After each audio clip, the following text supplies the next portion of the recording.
te final billo rangsarp antloud, slissing terauge te jafai afternoon air. Chair skrap het against the floor as students read out, their voices blending into a restless echo that faded into the hallway.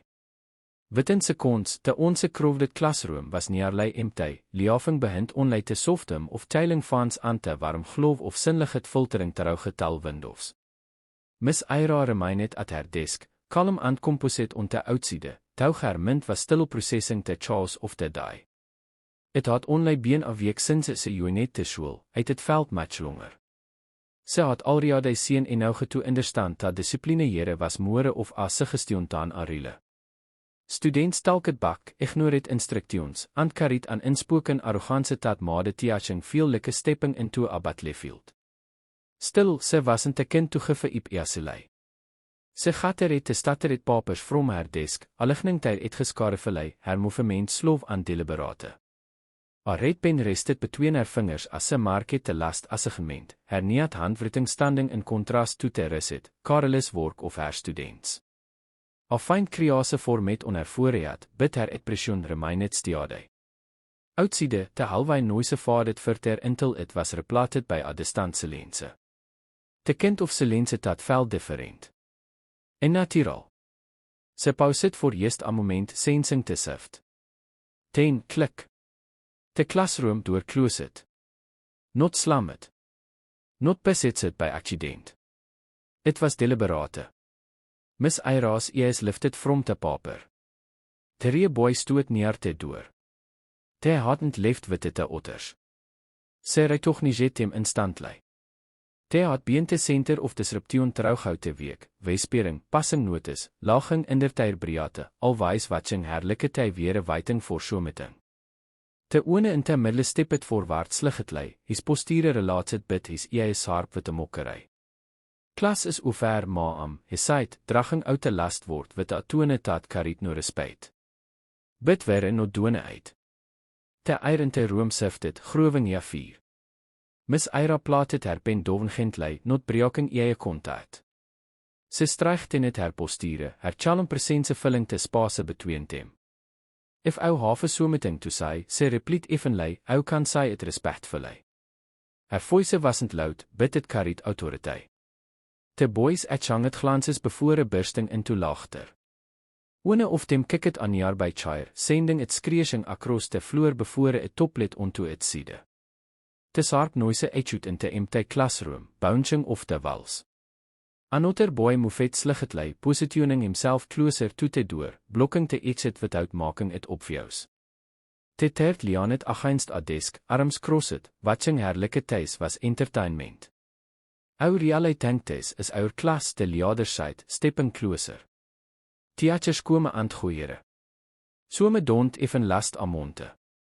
Miss Ira didn't flinch. Sy studied them guidely, her gaze steady and inafright. There was no panic in her expression, no hesitation in her stance. If anything, her calmness seemed to irritate them more.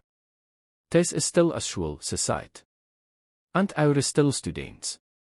The boy smirked, but there was a flicker of something else in his eyes of a nuance, maybe even confusion. I don't get it, do I, he replied, his voice dropping slightly. Nobody controls us. Another chair was beside acide, scraping harshly against the floor. The sound was meant to intimidate, to create pressure, to force a reaction. But Miss Ira didn't give him one. Instead, she slowly stood up from her chair. The movement was simple, but it changed the energy in the room. Noch she wasn't sitting behind a desk. She was facing them directly. Ich will heiget. Ich will presence. The sinnigheid from the window cast a soft glow behind her, outlining her figure while her face remained calm focused. Her hands rested loosely by her sides, related but ready. Houer wrong, she said quietly. The boys vroeg net. For the first time, they weren't entirely in control of the situation. Wat het ou say, one of them snap it. He said, she repeated, her voice firm but controlled, houer wrong. A brief silence vulde the room. Even the seiling van Semet Geiternov. Miss Ira took a step forward, not aggressive, not hesitant, just enough to close the distance slightly. Control isn't about shouting or breaking things, say Continied. It's about knowing when to stop. The leader smirk for it a little. And ou tank we're going to stop because ou side so, he challenge it. Miss Ira met his gaze directly. No, say repeat. Ou stop because ou realize thijs isn't worth it. For a moment, no one move it. The tension hang teken te air, like a storm waiting to break. The boys had expected fear. They had expected her to panic, to raise her voice, to threaten them with a punishment or call for help. But thijs. Tis galm stia der se stanse. It treft them off. One of them sifted his weighed in jaselei. Another glanced briefly at the door before looking back at her. The leader clenched his jaw, clearly frustrated. How reacting braaf enough, he said, tauch is toon lekker te same confidence as before. Let's see how long that lasts. Miss Ira didn't respond immediately. Instead, ze simply stooteren haar posture insaken, haar expression inreadable.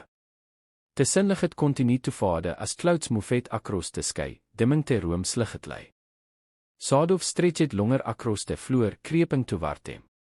And in that kite tense space, so meting subtle began to shange. The poverty tauge didn't feel so certain anymore.